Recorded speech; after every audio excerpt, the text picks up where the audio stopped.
बच्चों, आज आपको राम लक्ष्मण परशुराम संवाद कविता पढ़ाएंगे। इसके पहले आपको तुलसीदास का जीवन परिचय जान लेना चाहिए। तुलसीदास जी का जन्म बांदा जिले के राजापुर गांव में सन 1532 में हुआ था। कुछ विद्वान इनका जन्म स्थान सूरू जिला एटा भी मानते हैं। तुलसी का बचपन बहुत संघर्षपूर्ण था।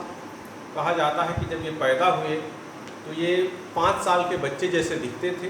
तो इनके माता पिता ने इनको अशुभ मान लिया और इनकी माता, जिनका नाम तुलसी था, उन्होंने इनको अपनी दासी चुनिया को दे दिया लालन पालन के लिए। चुनिया ने इनका लालन पालन किया। जब ये 5 वर्ष के हो गए तो ये कहा जाता है कि चुनिया का भी देहांत हो गया। उसके बाद ये अनाथ हो गए। फिर ये ऐसा कहा जाता है कि इनके ऊपर भगवान शंकर की कृपा थी। इनके गुरु नरहर दास इनको मिलते हैं, वो इनको शिक्षा दीक्षा देते हैं और जब ये बड़े हो जाते हैं तब इनको बहुत प्रकार से प्रेरित करते रहते अच्छा काम करने के लिए। और ये कहा जाता है कि राम की कथा भी उनको इनके गुरु ही सुनाते हैं। तो जब तुलसीदास जी बड़े हो जाते हैं तब ये इनको अपने घर की याद आती है। ये अपने घर आते हैं, वहाँ पर देखते हैं कि इनके माता तो पहले नहीं थी, पिताजी का भी देहावसान हो गया था। ये अपने पिता का श्राद्ध तर्पण करते हैं। उसके बाद फिर एक सुशील कन्या रत्नावली से इनकी शादी हो जाती है।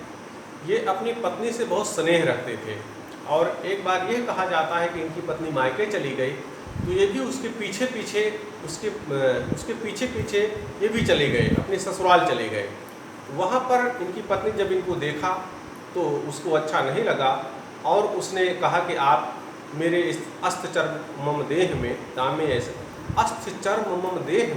तामे ऐसी प्रीत, ऐसी जो रघुनाथ में मिट जाती भोगी। उसने कहा इस मेरे हाड़ मांस के शरीर से आपको इतना स्नेह है, यदि आप इतना स्नेह भगवान से रखते तो आपका जो संसार का संकट है वो सब खत्म हो जाता। और यह बात तुलसीदास जी को लग गई और उसी समय ये वापस आ जाते हैं। और फिर ये कहा जाता चले आए काशी, बनारस में आ जाते हैं।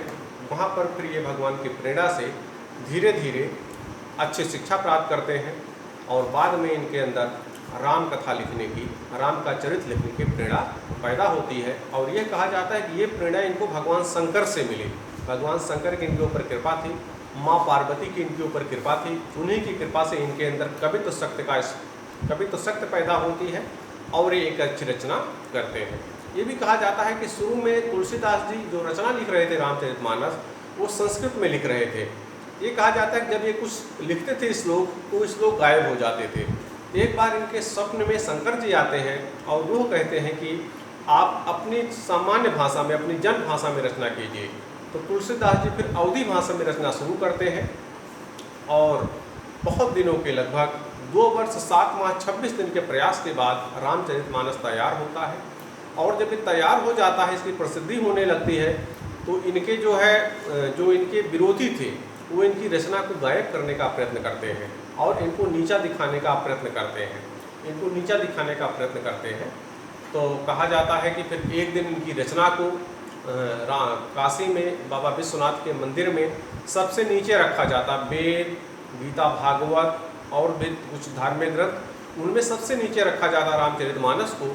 लेकिन जब सुबह देखा जाता है तो रामचरितमानस सबसे ऊपर आ जाता है और इस प्रकार रामचरितमानस को कलयुग में सर्वश्रेष्ठ माना गया है।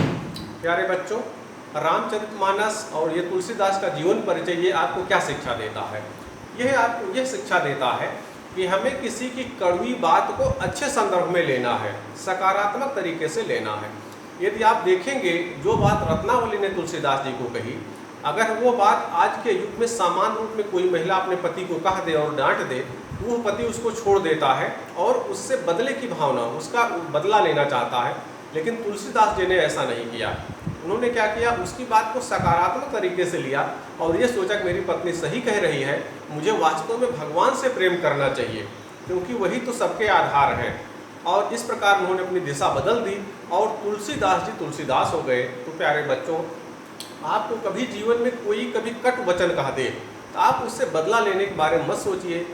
बल्कि यह सोचिए कि हम उसकी इस कटु वाणी से अपने जीवन में कैसा परिवर्तन ला सकते हैं। तो आप अपने जीवन में एक सकारात्मक परिवर्तन ला करके अपने जीवन को बहुत अच्छा बना सकते हैं। यही तुलसीदास के जीवन से आपको शिक्षा लेनी चाहिए और शायद इसीलिए तुलसीदास जी आपके कोर्स में रखे गए और उनका जीवन परिचय आपको बताया जा रहा, क्योंकि आपकी उम्र सीखने की है, तो आप सीख सकते हैं और अपने जीवन को बहुत अच्छा बना सकते हैं।